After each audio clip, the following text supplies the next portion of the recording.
তোমরা রেজাল্টটা নিয়ে আসে তুমি কি করছো, চলো যাই। পাঠাই তো দিল আল্লাহ, কি যে হয় অনেক ভয় লাগতেছে। স্যার আসসালামু আলাইকুম। ভালো আছেন স্যার? স্যার ভালো, রেজাল্ট নিতে আসলাম স্যার। ঠিক আছে, তো তোমার আসতে দেরি হলো কেন? স্যার রাস্তায় একটু জ্যাম ছিল তো তাই দেরি হয়ে গেল। তোমার এই অভ্যাসটা কবে যাবে? দেরিতে আসলেই শুধু রেজাল্ট দাও, ঠিক করতে হবে তোমার। Okay sir. আজ তোমার নাম বলো। আমি স্যার। সামজিৎ, ওয়েট। ভালো রেজাল্ট তো করেছো, খুবই ভালো। Thank you sir. কিন্তু তোমার এই অভ্যাসটা পাল্টে দেবে, বুঝতে পারছো? Okay sir. বাসায় গিয়ে মন দিয়ে পড়াশোনা করবে। Okay sir, thank you sir. আব্বু আব্বু দেখো, প্রতিবেলার মধ্যে এবার আমি ক্লাসে ফার্স্ট হয়েছি।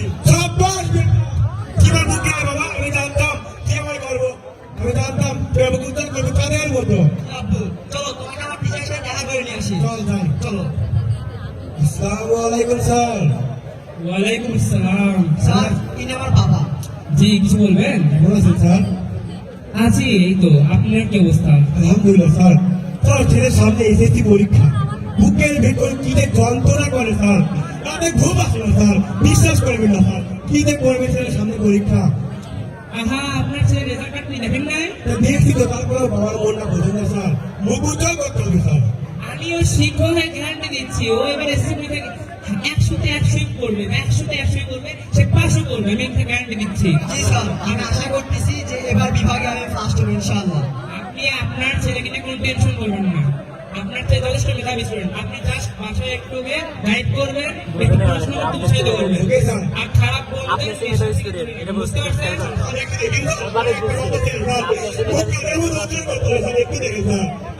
এরকম কথা কেন? আপনিও বাবা, আমিও শিক্ষক, আমরা দুজনের গুরু। আপনি এরকম করে আমাকে ঝাড় পাচ্ছেন, তাহলে হবে?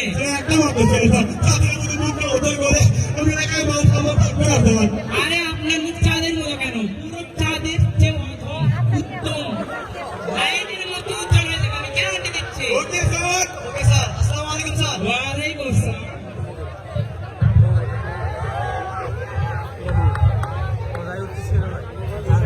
পিছনে পিছনে দে।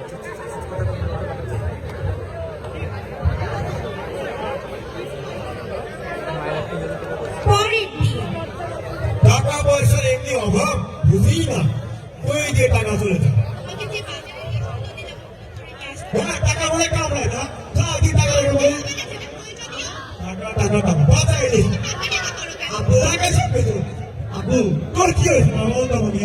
আমার একটা জিনিস চাওয়ার ছিল। কিরকম ছবি দিয়েছি মামা, তোর কি জানবো?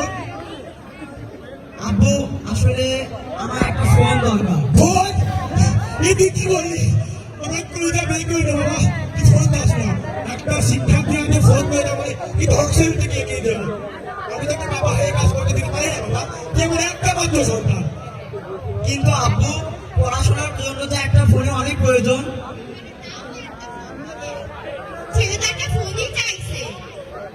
একটা ফোনের দাম ধরো তুমি, ওটা আমার এক মাসের বাজার হয়ে যাবে আমার, ভালো মন্দ খাইতে পারবো। হ্যাঁ আমি কমরে যাবো। দাও না আব্বু, একটা ফোন দিলে কি হবে? বিয়ে তো করি না, তোমাকে বিয়ে করে ফেলেছি। আব্বু দাও না, একটা ফোন দাও না। আরে বাবা শোন, একটা ফোনের যে দাম, আমার এক মাসে সংসার চলে যাবে এটা, জানিস তুই? কিন্তু আব্বু ফোনের যে প্রয়োজন আমার। আরে বাবা বুঝছি, তুই বোঝার চেষ্টা কর। একটা ফোনের দাম সর্বনিম্ন হলো কত টাকা বলতো বাবা? কিন্তু আব্বু একটা মাসে তুই কষ্ট করে আমি তো 4 লাখ ফোন চাচ্ছিলাম। তোর সামনে পরীক্ষা, তুই খাইতে হবে, ফোন কিনে কুড়ে না কিন্তু আমার পরীক্ষার জন্যই তো ফোনের প্রয়োজন। দাও না আব্বু, একটা ফোন দাও না। ঠিক আছে দিব দাদা। ঠিক আছে আব্বু। ব্যবস্থা করে কিন্তু জি আব্বু। মুখ কিন্তু তোর মতো উজ্জ্বল করতে হবে, জি আব্বু। বুঝছিস? ঠিক আছে না, ফোন কিনে পেয়ে যাবে। জি আব্বু। ঠিক আছে।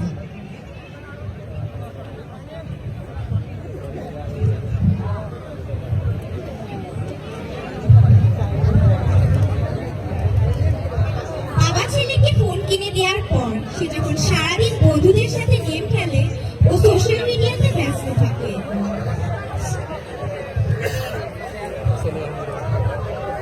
এই মার মার, শয়তানের বাচ্চা থেকে মেরে ফেল।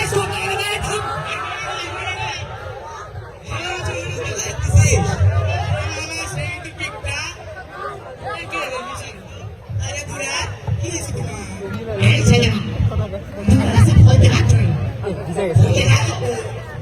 কি এই বুড়াই তোমার তো জায়গার সমস্যা আমাদেরকে বলছো হ্যাঁ এই তুমি ভাই খবরের মধ্যে কিন্তু এক পর টাকা দিছ আর কিন্তু কথা বলে না এখানে আমার যাবে কিন্তু তোমার এবারে চারটে তোমরা হারিচ্ছ কারো মধ্যে প্যাকেল মারো তাহলে মুশকিল একবার রাস্তা এসে গেল যাও এটা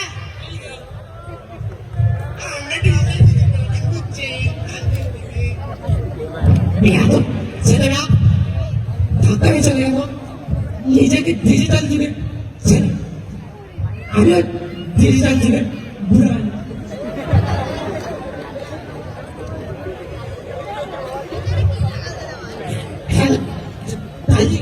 I'm coming.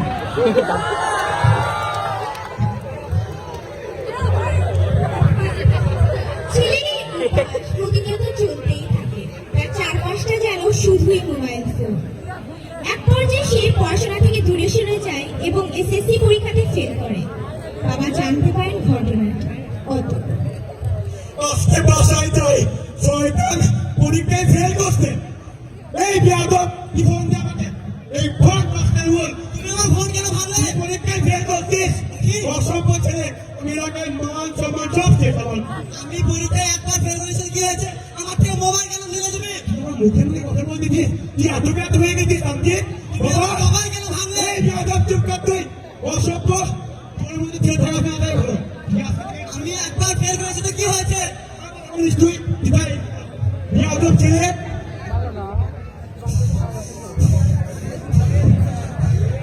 আমার বাপ আমার থেকে আজ মোবাইল কিনে নিয়েছে আমার প্রতিটা বন্ধুর মোবাইল রয়েছে তারা পরীক্ষায় ফেল করলে তাদের বাবা মা বলে বাবা একবার ফেল করেছিস তো কি হয়েছে পরেরবার পাস করবি কিন্তু আমার বাপ আমি একবার ফেল করেছি দেখে আমার থেকে মোবাইল কিনে নিয়েছে আমার এই পৃথিবীতে মোবাইল ছাড়া কিছুই ছিল না আর সেই মোবাইলটাই আমার বাবা মাকে কিনে নিল আপনারাই বলুন আমার এই পৃথিবীতে কি হয়েছে কিছুই তো নেই আমার মোবাইল ছাড়া দেখে আমার বন্ধু আমাকে পাত্তা দিত আজ মোবাইল নেই বলে আমার বন্ধু আমাকে পাত্তা দেয় না মোবাইল নেই বন্ধু নেই সান্ত্বনা দেওয়ার কেউ নেই আমার এই পৃথিবীতে থেকে কি হবে এই পৃথিবীতে প্রথমে না সাথী ছিল আমার আজ এই শেষ সময় জানি না কি সাথী হয় আমার দেখি আমি ছেলেটা লিখেছিলাম রুমে আমার রুমে কিছু একটা লিখেছিলাম আমি এই তো পেয়েছি পেয়েছি এই তো পেয়েছি আরে আমার এই পৃথিবী থেকে কি হবে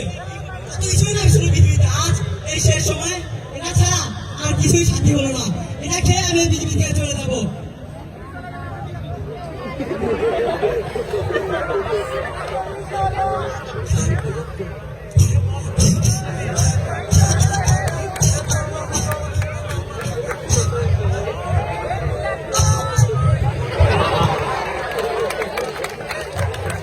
রাগের মাথায় অনেক কিছু বললাম বাবা রামজিৎ আমার হৃদয়ের ছেলে আমার কলিতার টুকরা আমার আপু রামজিৎ বাবা আমার চোখ এটা কি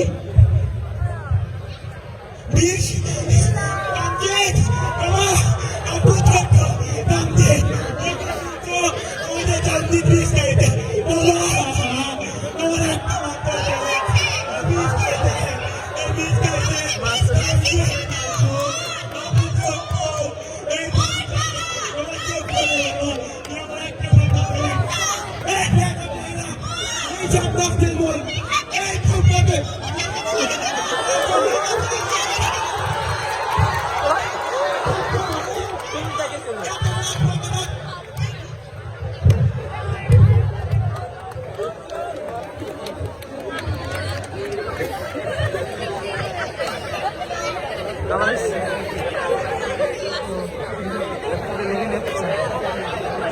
আত্মহত্যায় একটু ভুলে গেলাম আপনার সন্তানের হাতে মোবাইল ফোন তুলে দেওয়ার ক্ষেত্রে সচেতন হন মোবাইল ফোনে যেমন ভালো দিক রয়েছে তেমনই রয়েছে ক্ষতিকর দিক তাই আপনার সন্তান যেন মোবাইল ফোনের অপব্যবহার না করে সেই দিকে সতর্ক হন তাই আমাদের উচিত ঠান্ডা মাথায় বিবেকে বিচার করা তাহলে আমরা বুঝতে পারবো আমাদের কোনটা করা উচিত আর কোনটা করা উচিত নয় আশার আলোয় একবার ডুবে গেলে যে আত্মহত্যা করতে হবে এমনটা নয় এই সন্তানকে মোবাইল ফোনের অপব্যবহার থেকে দূরে রাখুন আত্মহত্যার সকল সমস্যার সমাধান এই ছিল আমাদের আজকে